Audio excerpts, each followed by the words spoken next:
Настоящий рождественский подарок получила жительница Ленска Татьяна Бузунав. Долгие годы женщина мечтала вернуться в собственную квартиру, которая нуждалась в капитальном ремонте.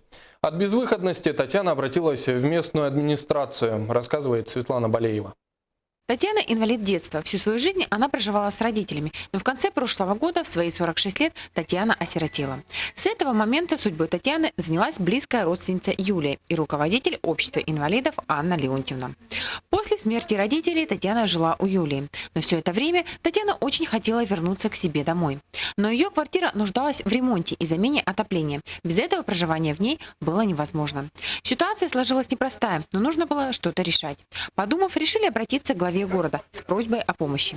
В свою очередь глава города Александр Харунов обратился к Анатолию Кукса, руководителю строительной компании ЗАО «Три семерки», который безоговорочно согласился помочь. Но в этот день звонок был в 10 утра, в 2 часа они уже все были на этой квартире. Александр Александрович, Кукса, да, и вот Анна Леонтьевна. Ну, Кукса сразу сказал, что я буду делать ремонт, поэтому я сегодня ему спасибо большое сказала, хотя я сказала, что спасибо по сравнению с тем, что он сделал ЗАО 77 под его руководством, это, конечно, ничто.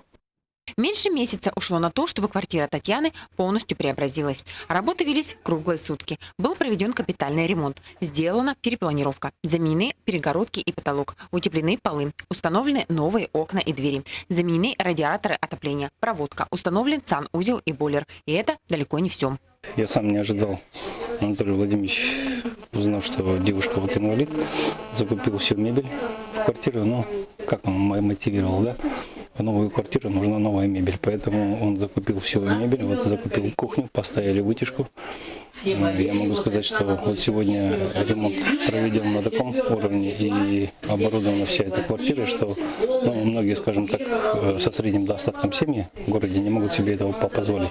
Помимо мебели, для Татьяны был приобретен холодильник, телевизор, посуда. В ванной комнате для удобства Татьяны были установлены поручни. Также руководство ЗАО «Три семерки» пообещало Татьяне приобрести стиральную машину-автомат.